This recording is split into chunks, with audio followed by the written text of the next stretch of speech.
Shalom, selamat pagi Bapak Ibu Saudara yang terkasih dalam nama Tuhan. Ada sukacita hari ini, amin. Amin. Baik, selamat bergabung, selamat beribadah di Imamat Rajani Church Community. Kita mempersiapkan hati kita, kita mempersiapkan seluruh hidup kita, persembahan kita yang terbaik di hadapan Tuhan. Sekalipun kita beribadah online, tidak akan mengurangi sukacita kita untuk datang beribadah di hadapan Tuhan, amin. Mari Bapak Ibu Saudara, persiapkan hatimu, persiapkan ucapan syukurmu di hadapan Tuhan. Kita datang di hadapan Tuhan, kita katakan, sebab Dia Allah yang layak kita sembah, Allah yang layak kita agungkan lebih dari segala apa yang kita miliki saat ini. Terima kasih Tuhan. Terima kasih ya Bapak. Haleluya Yesus Tuhan. Alam semesta melukiskan kebesaran Tuhan, bumi dan surga menyatakan kebesaran namamu. Hosana,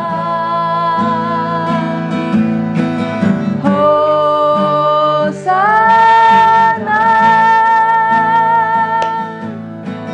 layak dipuji disembah, Kaulah yang bertata dulu sekarang dan selamanya, Raja atas segala raja, namamu besar termulia. Mari Bapak Ibu Saudara, saya undang kita semua bangkit berdiri. Kita katakan sekali lagi dengan iman percaya kita, haleluya. Alam semesta melukiskan kebesaran Tuhan, bumi dan surga menyatakan kebesaran namamu. Hosana, katakan Hosana, Hosana,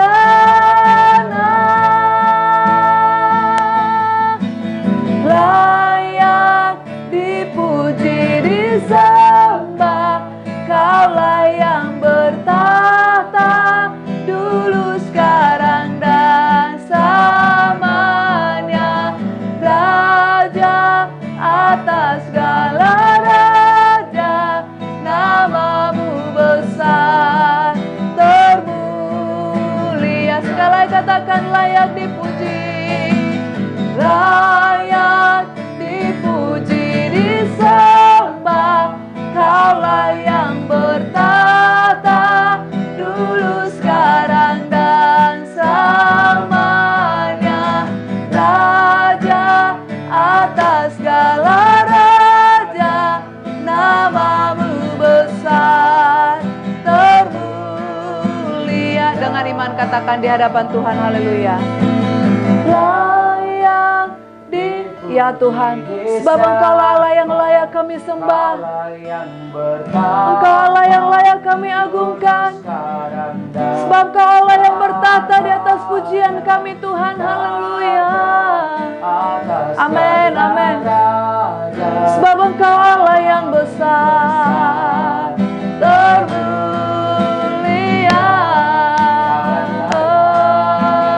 layak dipuji disembah, Kaulah yang bertata dulu sekarang dan selamanya, Raja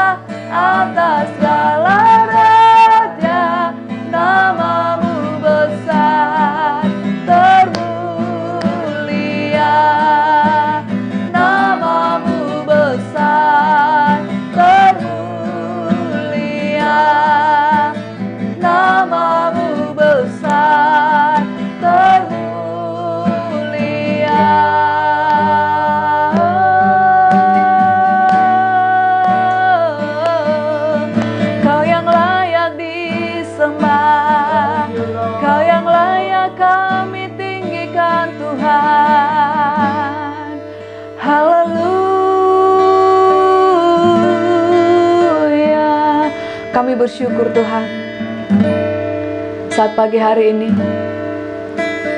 sekalipun di sekitar kami saat ini suasananya membuat kami khawatir, membuat kami takut, membuat kami putus asa ya Tuhan.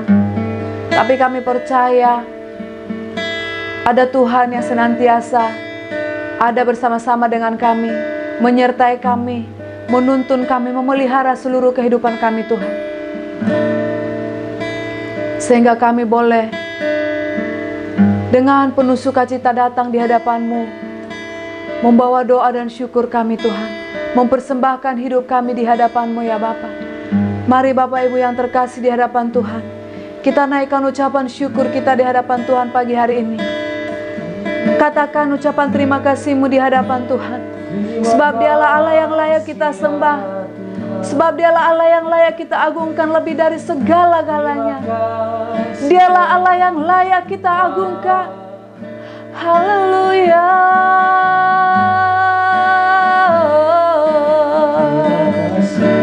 Kau yang layak disembah, layak terima pujian kami Tuhan. Haleluya.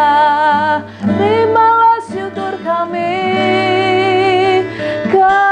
persembahkan di hadapan-Mu Tuhan. Haleluya.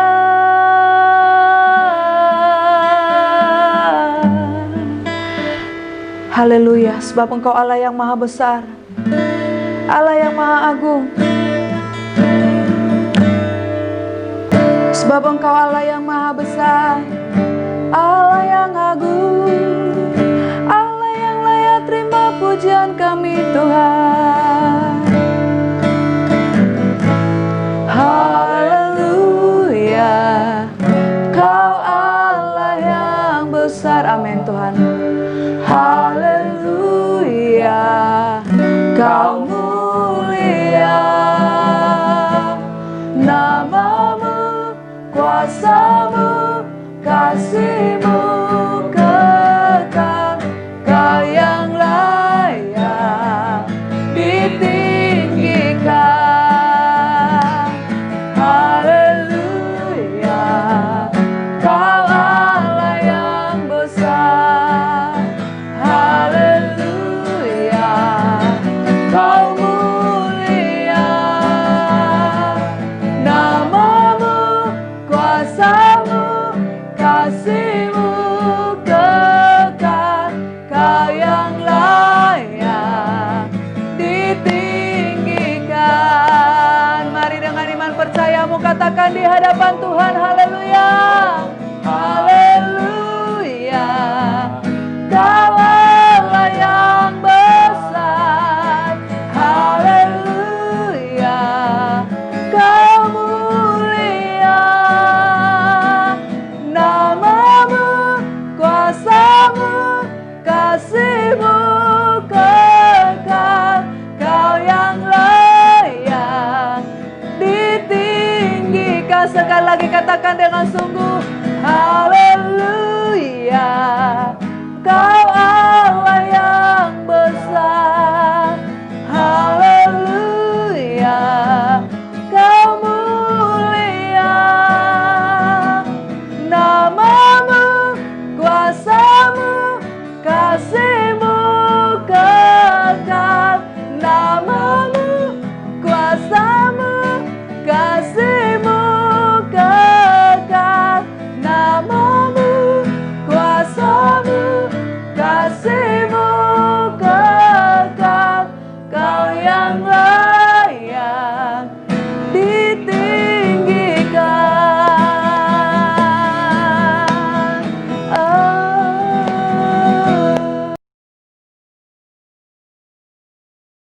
Mari kita berdoa. Bapa di surga, kami bersyukur for this morning, pagi hari ini. Kami datang dengan penuh ucapan syukur kepada Tuhan. Kami tahu situasi yang kami alami dan lewati akhir-akhir ini. It's not easy, ini tidak mudah. Tapi itu memperlihatkan bahwa kami akan menyadari bahwa kami lemah Tuhan. Kami butuh Tuhan. Kami harus bergantung sepenuhnya kepada tangan Tuhan.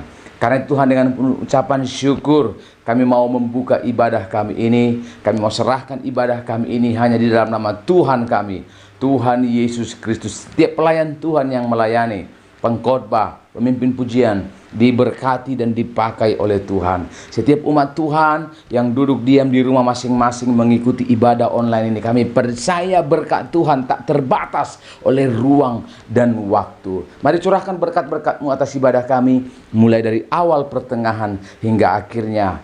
Hanya jadi di dalam nama Tuhan kami, Yesus Kristus, kami bersyukur. Haleluya. Amin.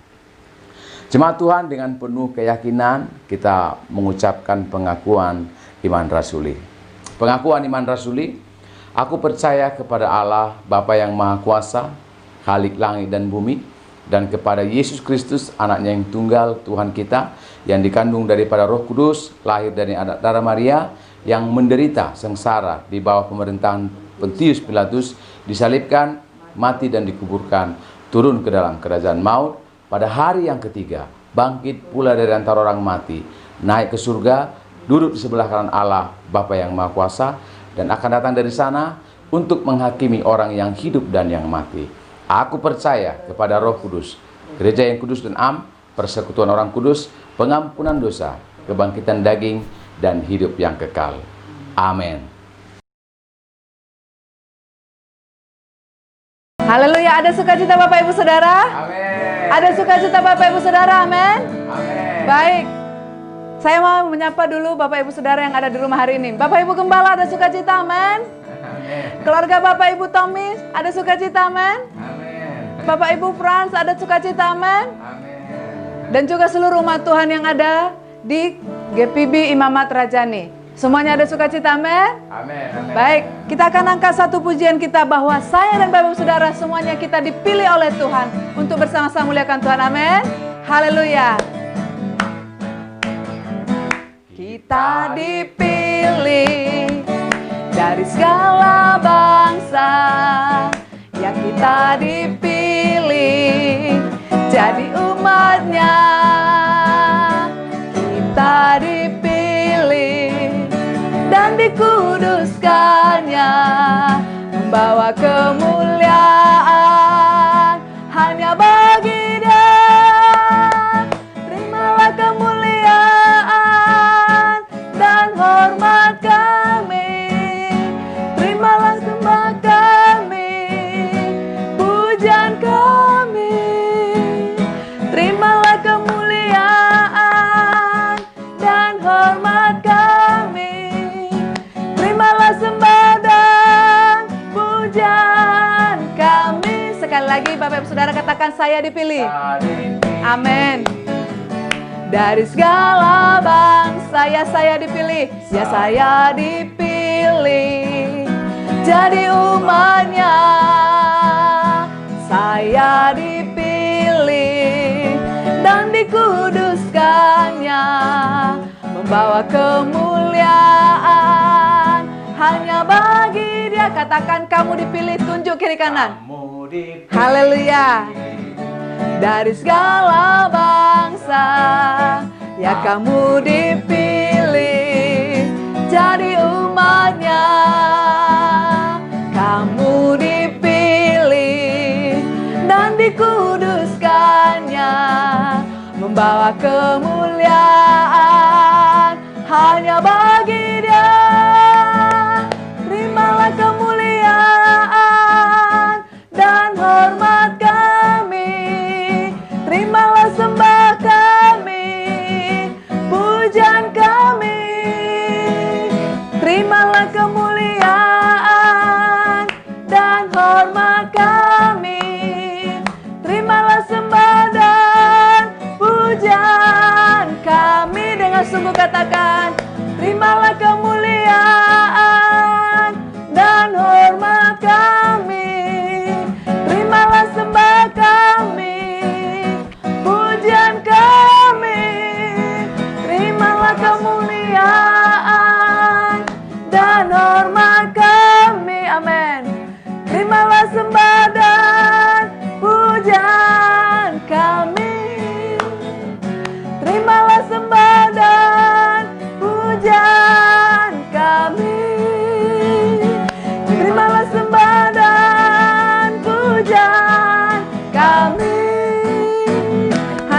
berikan sukacita di hadapan Tuhan. Haleluya.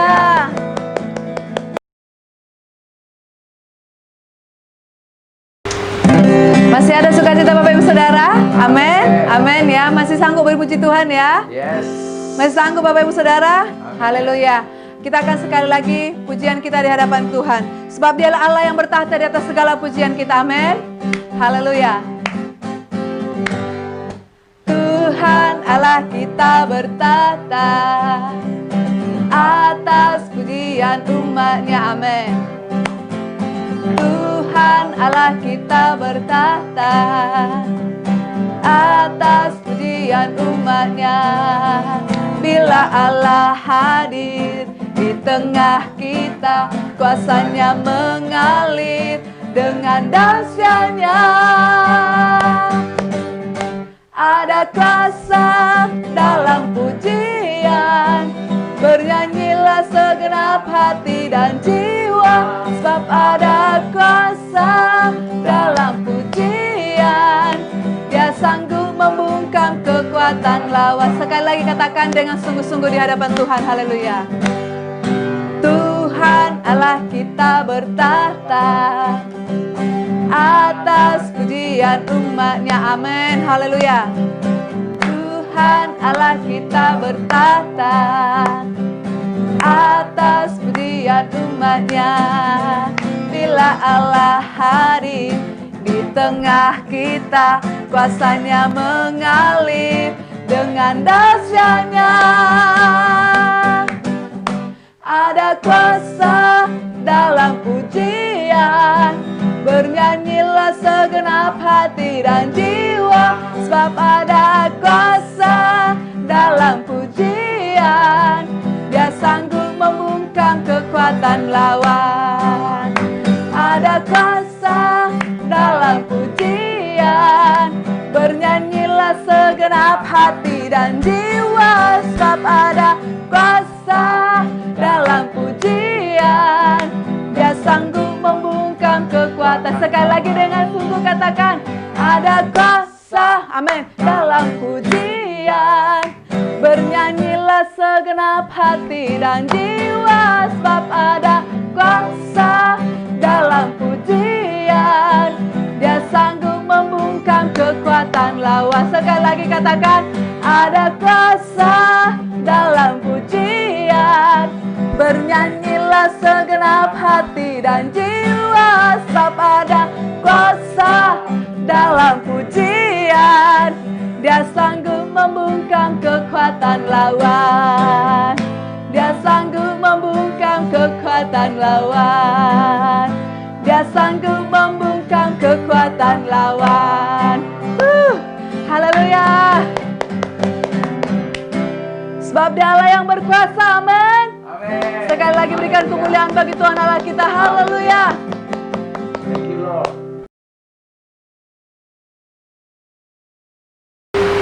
Baik Bapak Ibu Saudara yang terkasih dalam nama Tuhan, tiba saatnya kita untuk mempersiapkan hati kita, pikiran kita, bahkan seluruh pendengaran kita pagi hari ini untuk belajar bersama-sama melalui kebenaran firman Tuhan. Sebab Dialah penolong yang setia. Sebab Dialah sumber pertolongan bagi setiap kita. Apapun keadaan saya, apapun keadaan Bapak Ibu Saudara, apapun keadaan kita, percayalah, Dia Allah yang setia, menolong, bahkan memberikan jawaban bagi setiap kita. Haleluya. Haleluya. Terima kasih Tuhan. Penolong yang selalu setia, memenuhi keperluanku. Tak pernah Dia mengecewakan. Yesusku tak pernah gagal. Sekali lagi katakan, penolong yang selalu setia. Amin. Memenuhi keperluanku. Haleluya. Tak pernah dia mengecewakan. Yesusku tak pernah gagal. Segala perkara dapat ku tanggung di dalam Dia yang memberi kekuatan. Tuhan Yesus penolong dan sahabat. Tetap percaya Tuhan setia. Amin. Tuhan Yesus, Kaulah penolong kami Tuhan Yesus. Haleluya Tuhan. Penolong yang selalu setia. Amin. Amin ya Bapa. Memenuhi keperluanku. Dia tak pernah mengecewakanku Tuhan.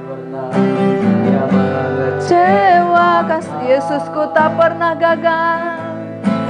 Yesusku tak pernah gagal. Katakan dengan sungguh di hadapan Tuhan. Segala perkara dapat ku tanggung. Amin.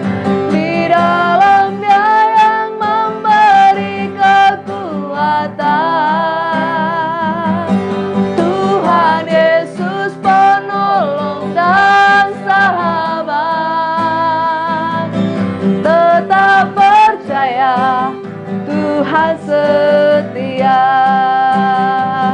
Segala perkara dapat ku tanggung. Haleluya. Yes, Kau sumber kekuatan bagi setiap kami Tuhan. Haleluya. Tuhan Yesus penolong dan sahabat. Tetap percaya Tuhan setia. Katakan dengan iman percayamu di hadapan Tuhan. Sebab segala perkara dapat Dia tanggung. Amin, amin, amin. Di dalam-Mu Tuhan kami memperoleh kekuatan yang baru. Terima kasih ya Tuhan. Oh, Tuhan Yesus penolong dan sahabat. Tetap percaya Tuhan setia. Haleluya. Segala perkara dapat ku tanggung. Oh, di dalam Dia yang memberi kekuatan. Tuhan Yesus penolong dan sahabat. Tetap percaya Tuhan setia. Sekali lagi dengan sungguh katakan. Segala perkara dapat ku tanggung. Di dalam Dia yang memberi kekuatan.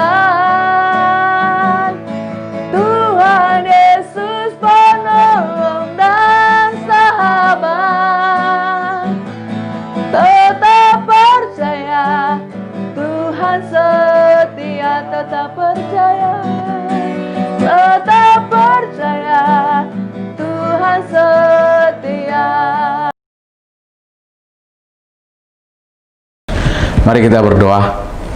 Bapa di surga, kami bersyukur untuk berkat Tuhan. For this morning, kami mau fellowship, kami mau merenungkan kebenaran firman Tuhan. Hamba-Mu yang sederhana, tolonglah berkati setiap imamat Rajani Church, para jemaat yang saat ini ada di rumah masing-masing.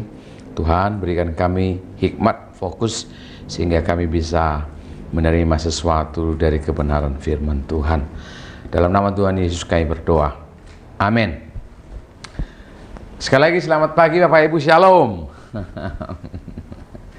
Tentu banyak sekali ragam yang kita alami, kondisi-kondisi yang kita alami akhir-akhir ini. Dan saya katakan it's not easy. Kita punya rencana untuk ibadah offline, tapi karena ada seruan, masukan-masukan dari Bamak, untuk melakukan ibadah online untuk sementara, paling tidak untuk 2 minggu ini, mengikuti situasi kondisi yang ada. Jadi akhirnya kita memutuskan itu. Jadi terima kasih untuk Bapak Gembala dan seluruh pengurus yang juga memberikan kepercayaan kepada kami, keluarga kami untuk melayani dalam ibadah online ini. Bapak Ibu, kita belajar dari kebenaran firman Tuhan 1 Timotius pasal 1 ayat 12 sampai ayat 15. Judul renungan kita pagi hari ini adalah Reconnect. Reconnect. Kembali dipertalikan dengan Tuhan atau kembali berhubungan secara intim dengan Tuhan, kembali melihat Tuhan dalam situasi-situasi yang tidak jelas ini. 1 Timotius pasal 1 ayat 12. Aku bersyukur kepada Dia yang menguatkan aku, yaitu Kristus Yesus, Tuhan kita, karena Ia menganggap aku setia dan mempercayakan pelayanan ini kepadaku. Ayat 13. Aku yang tadinya seorang penghujat. Paulus mengaku bahwa dia awalnya dulu sebelum dia bertemu dengan Tuhan, dia seorang penghujat dan seorang penganiaya dan seorang ganas. Tetapi aku telah dikasihaninya karena semuanya itu telah kulakukan tanpa pengetahuan, yaitu di luar iman. Malah kasih karunia Tuhan kita itu telah dikaruniakan dengan limpahnya kepadaku dengan iman dan kasih dalam Kristus Yesus.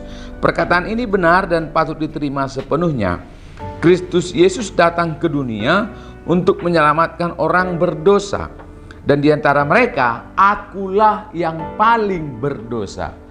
Nah, ini menarik, reconnect.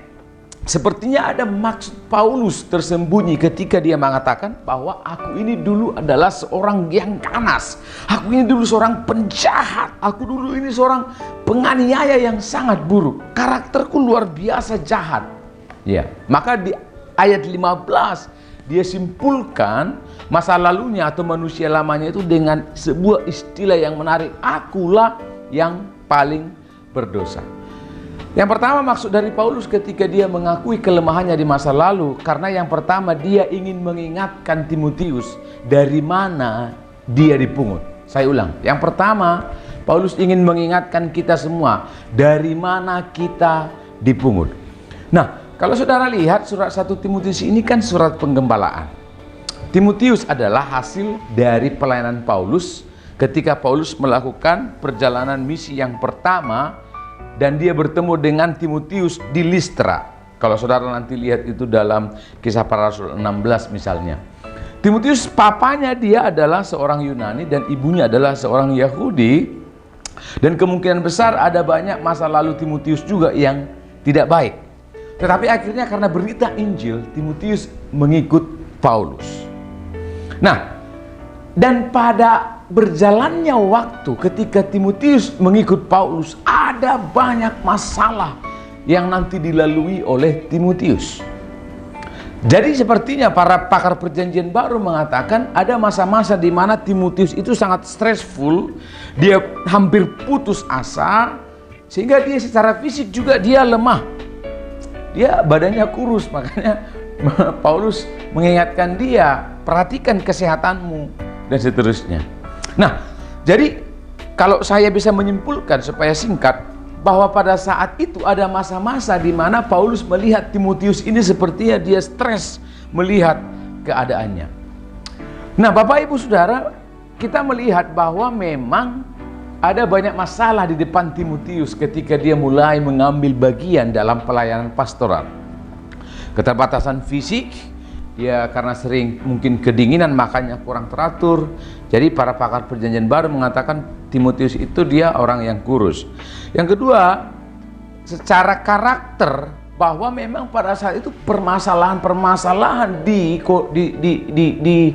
jemaat yang dilayani oleh Timotius pada saat itu, baik itu di Efesus, nanti kemudian dipercayakan di Tesalonika dan seterusnya, dia mengalami atau mungkin melihat banyaknya orang-orang yang karakternya tidak ideal. Pada saat itu Timotius banyak menjumpai orang-orang kaya yang begitu sombong, adanya ketidakadilan, adanya karakter-karakter yang munafik, adanya kepura-puraan di jemaat itu. Lalu secara ajaran, dia menemukan dan melihat sendiri banyaknya para pengajar-pengajar sesat yang ingin memperkaya dirinya dari pengajaran-pengajaran yang dilakukan.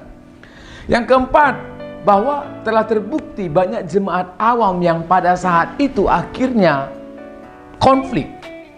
Banyak jemaat, kenapa konflik? Adanya perpecahan karena jemaat A mengikuti ajaran A, jemaat B mengikuti ajaran B. Kalau saudara nanti lihat dalam 2 Timotius pasal 1, pasal 2, pasal 5, bahkan banyak wanita-wanita yang saat itu terpengaruh ajaran, Timotius menggunakan istilah ajaran iblis. Begitu. Jadi ini masalah ini. Ada jemaat yang keras kepala. Misalnya contoh, banyaknya perempuan-perempuan yang saat itu tidak tunduk kepada suaminya, dan Timotius menyaksikan pergumulan-pergumulan itu. Lalu yang terakhir ada fitnah, tuduhan dari orang lain bahwa Timotius itu tidak jelas. Sehingga mungkin Timotius pada saat itu merasa bahwa ini nggak ideal kondisi ini. Banyak hal-hal yang saya lihat di luar sana yang bagi saya tidak ideal. Sehingga dia mulai frustasi karena Timotius ini adalah anak rohaninya Paulus. Timotius banyak cerita kepada Paulus. Ini bagaimana ini Pak Paulus? Masa para pelayan-pelayan Tuhan begini. Maka nanti Paulus menjelaskan apa itu syarat-syarat para penatua dan seterusnya.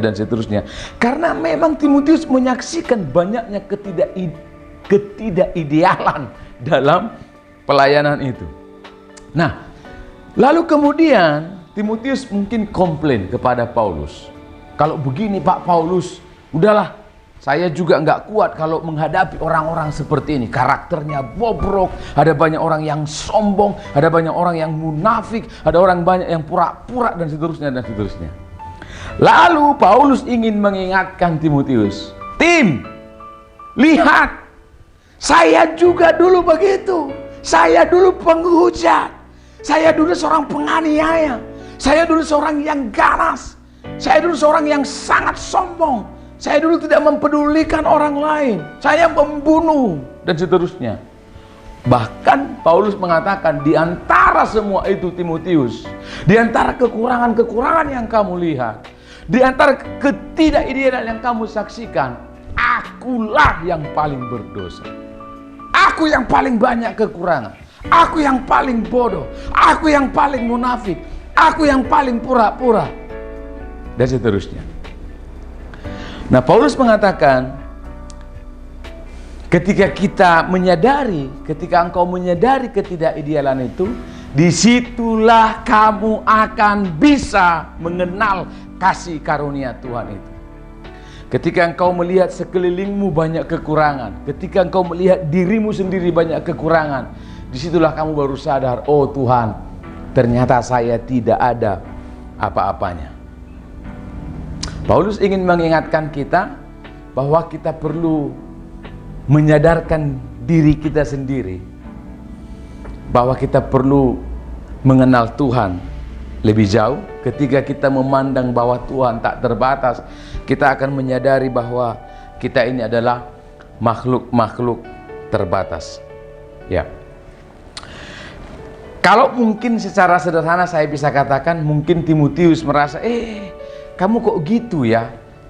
Atau mungkin dia mulai memandang rendah orang lain. Masa kamu begitu saja tidak bisa? Paulus mengingatkan bahwa kita pun dulu tim adalah orang yang tidak mampu. Karena kita dipungut dari Tuhan dari sampah.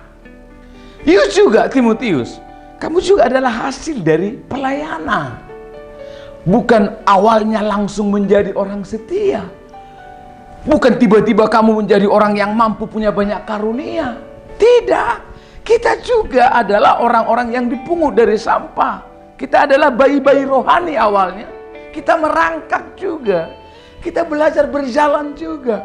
Kita bertumbuh juga. Belajar bertumbuh mengenal Tuhan. Ada proses kedewasaan. Nah, jadi kalau saya melihat teks ini juga mengingatkan saya betapa kita sebagai jemaat Tuhan mulai belajar untuk mengasihi orang-orang yang paling lemah, orang-orang yang paling tidak mampu, mengasihi orang-orang yang paling tidak tahu, dan seterusnya. Supaya kita merangkul mereka, supaya kita mengasihi mereka, kita mendoakan mereka, kita mensupport mereka. Saya pernah jatuh dalam dosa kesombongan yang luar biasa. Ini saya kesaksian sedikit. 2005 saya kuliah, 2009 selesai untuk program sarjana. Kemudian saya melanjutkan untuk S2 Magister Teologi. Lalu 2012 selesai. Lalu 2014 saya mulai dipercayakan untuk menjadi dosen. 2014. Jadi itu juga belum lama ya, sekitar 6 tahun yang lalu ya, saya jadi dosen. Lalu dalam perjalanan waktu saya mulai mengajar. Lalu 2016 saya dipercayakan mengajar S2. Bayangkan saudara-saudara, saya masih anak muda lalu mengajar orang-orang yang senior, pengusaha, bisnismen, penggembala yang pengalaman mereka luar biasa. Dan karena itu kelas S2, tentu kelasnya lebih berkembang, ya kan? Diskusi jauh lebih kompleks dan seterusnya. Lalu jauh lebih dalam lah pembahasan. Tapi saudara tahu, ketika selesai mengajar S2, lalu minggu depannya saya mengajar mahasiswa S1 pagi. S1 pagi itu kan dari SMA, dari berbagai daerah. Ada banyak itu mahasiswa yang malah bahasa Indonesia saja belum lulus. Umur 18 tahun, 19 tahun, pengetahuannya belum banyak. Nah, karena saya sudah mengajar S2, orang-orang berpengetahuan lebih baik, sehingga ketika saya kembali mengajar mahasiswa yang baru lulus SMA, waduh, rasanya menurun lagi. Karena banyak mereka yang tidak tahu hal-hal sederhana, istilah-istilah sederhana yang saya ajarkan, banyak mereka yang tidak tahu. Akhirnya muncul penghakiman dalam diri saya. Heleh, masa kamu begitu saja tidak tahu? Masa istilah ini aja kamu belum pernah dengar? Dan seterusnya dan seterusnya. Saudara mulai menghakimi karena orang itu lebih tidak tahu, atau orang itu tidak punya pengetahuan seperti yang saya harapkan. Saudara tahu, saya diingatkan oleh Tuhan bahwa ketika saya tahun 2005 juga memulai kuliah di bangku kuliah, saya jauh lebih parah gitu loh maksudnya. Dulu saya kuliah baca buku 1 kali, nggak ada yang tahu saudara-saudara, nggak ada yang masuk maksud saya.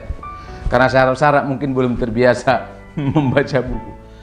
Baca buku yang sama kedua kali juga. Ini apaan toh?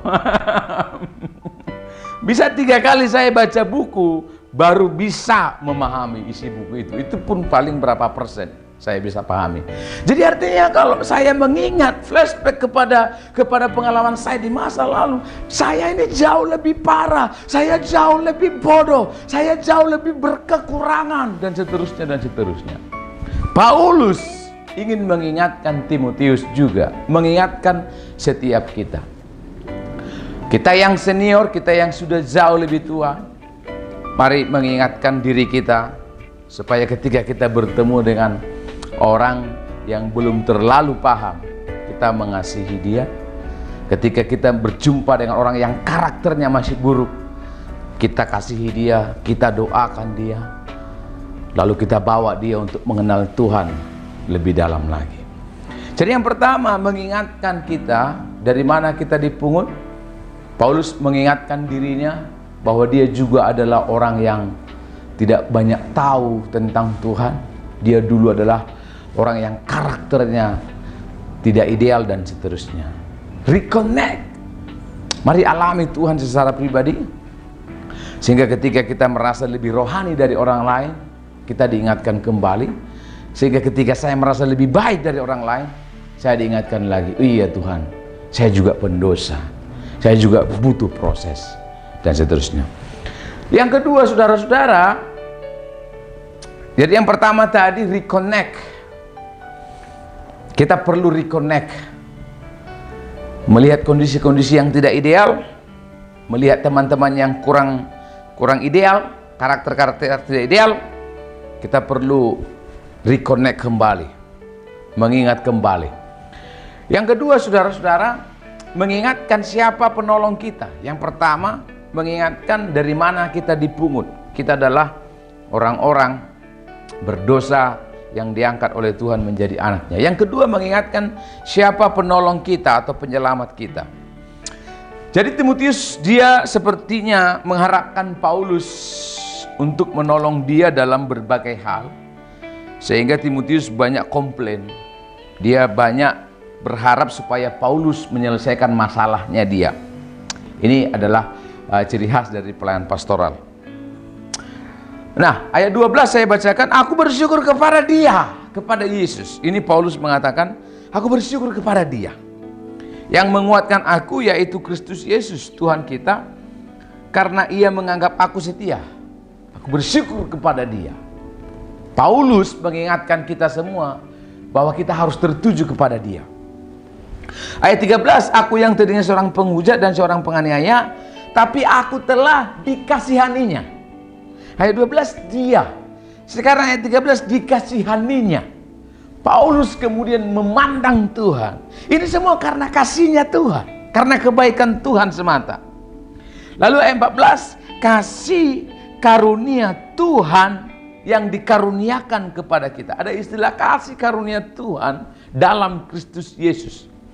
Lalu ayat 15 saya ingin bacakan bahwa Kristus Yesuslah yang datang untuk menyelamatkan kita dan seterusnya. Ayat 16, tetapi karena kesabaran Yesus, karena kesabaran Kristus Yesus.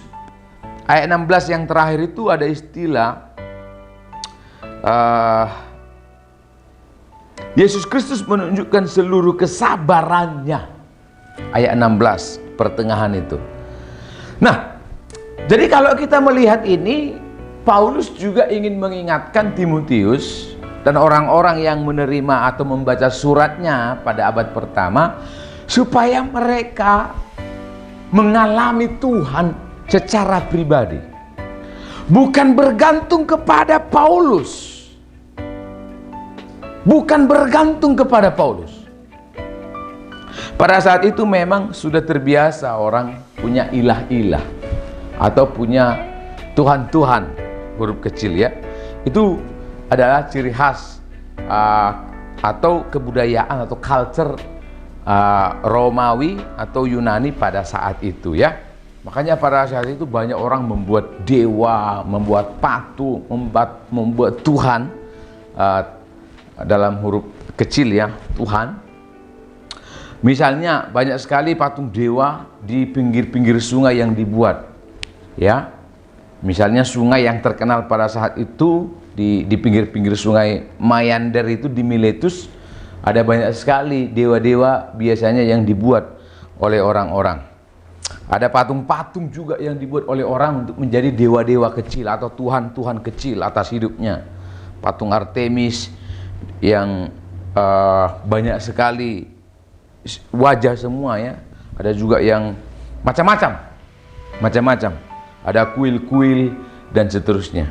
Nah, jadi bukan berarti Paulus ingin mengatakan bahwa Timotius tidak boleh bersandar kepada Paulus. Bukan. Tetapi Paulus, dia juga ingin mengingatkan Timotius, ingin mengingatkan kita semua pada pagi hari ini. Paulus yang dikenal luas pada saat itu sebagai rasul besar, dia mengatakan, aku sendiri dikuatkan oleh dia. Aku sendiri bisa ada pada saat ini. Itu semata-mata karena kasih karunia Tuhan. Aku sendiri kalau bisa berproses seperti ini dari orang yang jahat, lalu kemudian bertumbuh menjadi pemimpin, menjadi seorang misi yang diutus oleh Tuhan. Kalau saudara tadi baca ayat 16, itu karena kesabarannya. Karena Kristus Yesus menunjukkan kesabarannya kepada saya. Saya sendiri terbatas. Saya sendiri tidak bisa memenuhi atau menjadi solusi atau menjadi jawaban atas seluruh pergumulanmu. Sepertinya itu penekanan dari Paulus. Dia loh, karena kasih karunia-Nya semata. Paulus bilang, tim, alami Tuhan itu sendiri dalam kehidupan. Bukan Paulus, bukan dewa-dewa, bukan Tuhan-Tuhan kecil, bukan yang lain, bukan pengajar-pengajar saat itu, bukan bapak-bapak rohani pada saat itu, bukan orang tua, bukan istri, bukan jemaat, bukan kakak rohani, bukan sahabat terdekat, tapi dia. Nah, Paulus ingin mengingatkan kita semua bahwa Kristuslah yang harus menjadi sumber pertolongan atas hidup kita. Kristuslah yang menjadi penyelamat satu-satunya atas kehidupan kita. Dialah penghibur sejati. Setelah lihat musim corona ini luar biasa. Wah, saya ada rasa bersyukurnya juga di satu sisi. Sekarang semua kita di berbagai belahan dunia mulai memandang Tuhan, iya kan? Apa saja sudah dilakukan oleh para pemimpin negara untuk corona ini? Apa saja telah dilakukan oleh para ahli-ahli, ahli teknologi, mulai memikirkan apa sih solusi atas corona ini? Ahli medis, ahli obat, waduh, ahli biologis dan seterusnya. Wah, sudah tidak terhitung. Semua cara dilakukan. Ada yang 3M, 5M, masker, menjaga jarak. Sudah dilakukan, tetap ada virusnya. Oh, PSBB sudah dilakukan. Ya, sudah dilakukan. Lockdown sudah dilakukan. Sudah dilakukan. Jaga malam, pembatasan jam-jam kerja sudah dilakukan. Sudah dilakukan. Bagaimana supaya bekerja fleksibel dari rumah? Sudah dilakukan. Vaksin sudah ada, sudah. Saudara, 3 hari yang lalu pejabat WHO mengatakan bahwa bahkan ketika semua orang sudah divaksin pun belum tentu dunia atau orang yang tinggal di planet bumi saat ini bisa keluar dari bahaya virus corona ini. Jadi sekarang maunya apa? Jaga jarak sudah, lockdown sudah, pembatasan sudah, ibadah online sudah, vaksin sudah. Tapi juga tidak menjamin. Iya. Jadi sebaik apapun presiden kita tidak bisa menjamin keamanan kita. Secanggih apapun teknologi, tidak bisa. Mari kita langsung kepada Dia, kepada Tuhan. Paulus yang menjadi sandaran bagi banyak orang pada saat itu, karena banyak anak rohaninya, ingin mengingatkan mereka semua. Dia loh, atas kesabarannya, atas kasih karunia-Nya. Paulus mengingatkan saya, mengingatkan kita semua pagi hari ini, supaya kita datang kepada Tuhan, meminta pertolongan, connect dengan Tuhan. Amin ya. Kita perlu punya kakak rohani, kita perlu bapak rohani, kita perlu suami yang rohani, istri yang rohani, keluarga yang rohani, mentor yang rohani, senior yang rohani, dan seterusnya. Harus punya itu. Tapi lihat, fakta membuktikan bahwa kita semua tanpa terkecuali, sehebat apapun kita perlu kasih karunia dan tuntunan Tuhan. Jadi yang pertama mengingatkan kita, dari mana kita dijemput. Kita semua adalah orang yang tidak sempurna, semua kita butuh proses. Dan Paulus mengingatkan Timotius, Tim, kalau ada hal-hal yang tidak ideal di lingkunganmu, ada banyak orang-orang karakter buruk di lingkunganmu, doakan dia, terima dia, ajar dia, nasihati dia, konseling dia, bawa dia kepada Tuhan. Jangan tolak, jangan hakimi, jangan salahkan, tapi bawa dia kepada Tuhan. Yang kedua, mengingatkan siapa penyelamat kita. Paulus sering mengucapkan hanya karena Kristus Yesus, hanya karena kesabarannya, hanya karena kasih karunia-Nya. Jadi Paulus pun mengakui bahwa dia tidak mampu menjadi jawaban atas permasalahan Timotius. Paulus pun menyadari bahwa dia terbatas. Yang ketiga, mengingatkan untuk apa kita dipanggil oleh Tuhan. Untuk apa kita dipanggil oleh Tuhan. Jadi Paulus memang mengatakan bahwa ada banyak ketidakidealan di lingkungan kita. Yang kedua, memang hanya Kristuslah yang menjadi penyelamat kita. Tapi yang ketiga, dari aspek kita sebagai manusia, sebagai orang percaya, kita perlu belajar setia, kita perlu belajar konsisten, kita perlu belajar supaya kita menjadi teladan. Saya baca ayat 12 untuk kita semua. Aku bersyukur kepada Dia yang menguatkan aku, yaitu Kristus Yesus Tuhan kita, karena Ia menganggap aku setia dan mempercayakan pelayanan ini kepadaku. Ketika Paulus setia dalam banyak hal, dia dipercayakan oleh Tuhan pelayanan yang luar biasa. Dia seorang pemimpin, dia seorang misi, ya. Dia juga seorang gembala, dia seorang pengajar, dia seorang penulis, dan seterusnya.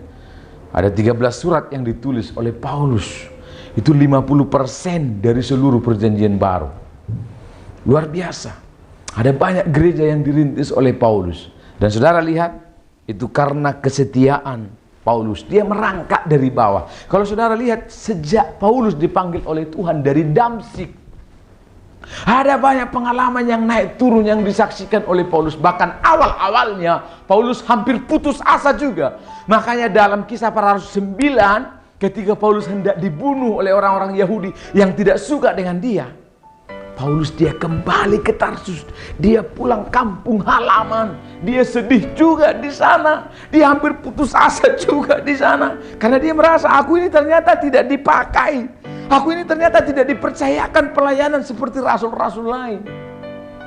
Swindoll mengatakan kemungkinan dia 2 tahun di Tarsus. Dia kemudian belajar dari nol tentang siapa itu Kristus. Karena awalnya memang Paulus adalah seorang Yahudi yang sangat Judaism. Maka perlu waktu untuk mencuci otaknya dan mengubah hatinya untuk mengenal Kristus lebih baik.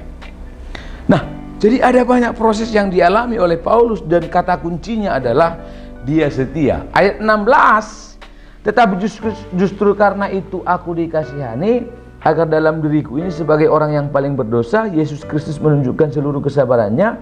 Dengan demikian, aku menjadi contoh bagi mereka yang kemudian percaya kepada Dia. Paulus menjadi teladan dalam berbagai hal. Perjalanan Paulus dalam mengikut Kristus, it's not easy, itu tidak mudah. Itu ibarat pernikahan. Paulus ketika dipanggil oleh Tuhan di Damsyik, itu hanya 1 hari. Nggak sampai 24 jam malah, nggak sampai 12 jam. Ketika dia bertemu di Damsyik, paling hanya beberapa menit dia mengalami atau dipanggil oleh Tuhan. Benar nggak? Ya. Itu seperti kalau kita dalam pernikahan, pemberkatan. Waduh, nggak lama kan pemberkatan di gereja. Habis itu apa? Resepsi. Habis resepsi apa? Bulan madu. Paulus pun pada saat pertama-tama dia dipanggil oleh Tuhan, dia bersukacita luar biasa.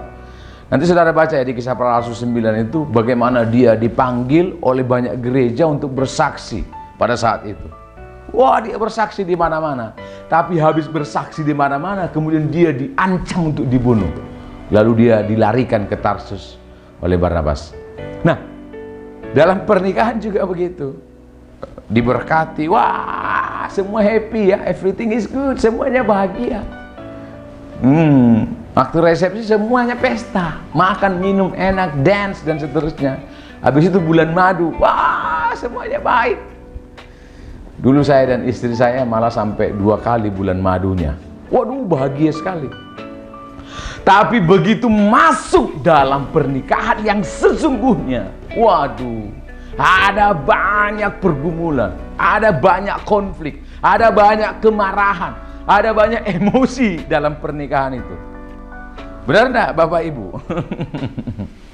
Nah, saya mau tanya dulu Pak Tommy gimana? Bu Tommy, Pak Frans. Ya, waktu kita diberkati Pak, waktu kita pernikahan, resepsi pernikahan, waktu kita bulan madu, semuanya bahagia. Semuanya rasanya nikmat. Tapi dimasuk dalam pernikahan, harus banyak komitmen, harus banyak kesetiaan, harus banyak pengorbanan. Itu sebabnya banyak sekali orang mau menikah, banyak sekali orang mau diberkati, banyak sekali orang mau makan di resepsi pernikahan, banyak sekali orang mau yang menikmati bulan madu, tapi tidak banyak orang yang konsisten hidup dalam pernikahan. Maka orang bercerai, maka orang meninggalkan istrinya, maka orang meninggalkan suaminya, maka orang saling memukul, saling menyakiti dalam pernikahan. Paulus dia dipanggil satu hari, melayani setiap hari, melayani berbulan-bulan, melayani bertahun-tahun, dan perlu kesetiaan di sana. Mari Bapak Ibu, yang pertama reconnect. Yang pertama tadi mengingatkan kita dari mana kita dipungut oleh Tuhan. Paulus mengingatkan saya pagi hari ini bahwa saya pun banyak kekurangan, sehingga saya berdoa supaya saya dipertemukan oleh Tuhan dengan orang-orang yang banyak kekurangan, sehingga saya mau menolong dia, mau mendoakan dia. Yang kedua, mengingatkan kita siapa penyelamat kita, siapa sumber pertolongan kita. Hanya dia, hanya dia. Jangan bertumpu kepada manusia, jangan bertumpu kepada orang-orang yang Anda lihat sepertinya baik, sepertinya kuat, sepertinya kaya. Anda akan kecewa. Saudara tahu, di musim pandemi ini telah banyak orang yang dulunya sangat kaya tiba-tiba hancur. Saya 3 hari yang lalu membaca sebuah kesaksian anak Tuhan. Dia berhutang 23 miliar. Karena apa? Perusahaannya tutup, dia harus jual perusahaannya dalam waktu hanya 3 bulan. Dulu dia punya omset, dia punya properti di mana-mana, tapi sekarang punya hutang 23 miliar. Dan dia bilang, aku mau bunuh diri. Menandakan bahwa kita semua adalah orang-orang yang lemah. Maka alamilah Tuhan dalam kehidupan kita, jangan bergantung kepada manusia. Yang ketiga, untuk apa kita dipanggil oleh Tuhan? Supaya kita mengikut Dia, dan ini tidak mudah, butuh kesetiaan, butuh komitmen. Mari kita berdoa dan sekaligus menutup ibadah online kita, Jemaat IRC. Kami bersyukur Tuhan pada pagi hari ini, seperti Timotius di abad pertama dulu, dia mengalami kondisi-kondisi yang tidak ideal dalam kehidupannya, dalam pelayanannya, dalam panggilannya. Ada banyak orang-orang yang berkarakter buruk di sekelilingnya sehingga dia stressful. Dia mungkin tidak mampu, dia mungkin menjadi orang yang lemah secara iman, secara fisik pada saat itu. Tapi Tuhan, Paulus mengingatkan dia, dan kami percaya firman Tuhan yang ditulis oleh Paulus pagi hari ini juga mengingatkan setiap kami. Tuhan, kami berdoa supaya jemaat Tuhan IRC secara khusus dimanapun mereka berada, Tuhan berkati. Yang lemah dikuatkan oleh Tuhan, yang bimbang hatinya tentang Tuhan diteguhkan oleh karena kebenaran firman Tuhan, yang mungkin goyah imannya, Tuhan berikan terang yang dari Tuhan untuk memimpin langkah-langkah mereka. Yang sakit Tuhan tolong jamah, sehingga kesembuhan yang dari Tuhan sungguh-sungguh dicurahkan atas mereka. Terima kasih juga ya Tuhan untuk kota kami, Purwokerto, Banyumas, pemerintahan yang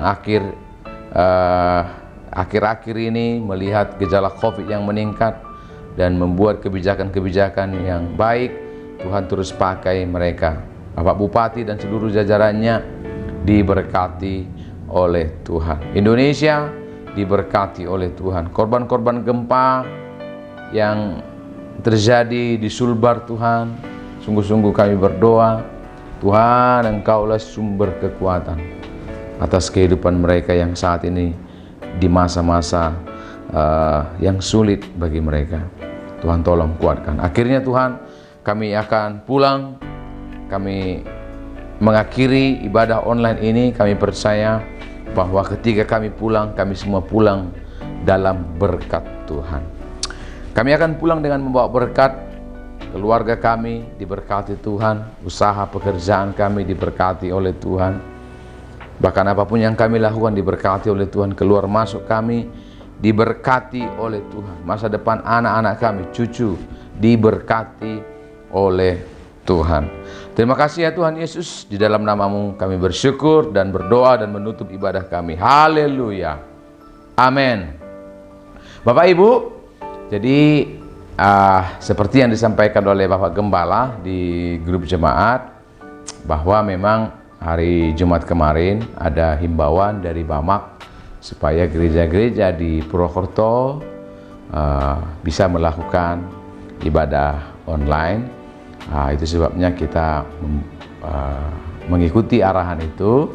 Terima kasih untuk Bapak Gembala yang sudah menginstruksikan untuk pelayanan-pelayanan kita dibuat dalam bentuk online.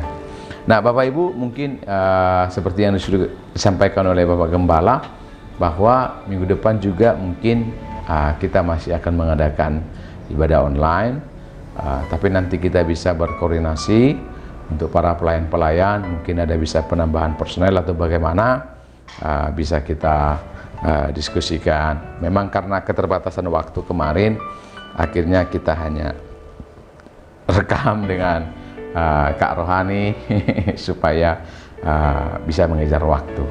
Terima kasih Bapak Ibu, selamat hari Minggu, Tuhan Yesus memberkati kita semua.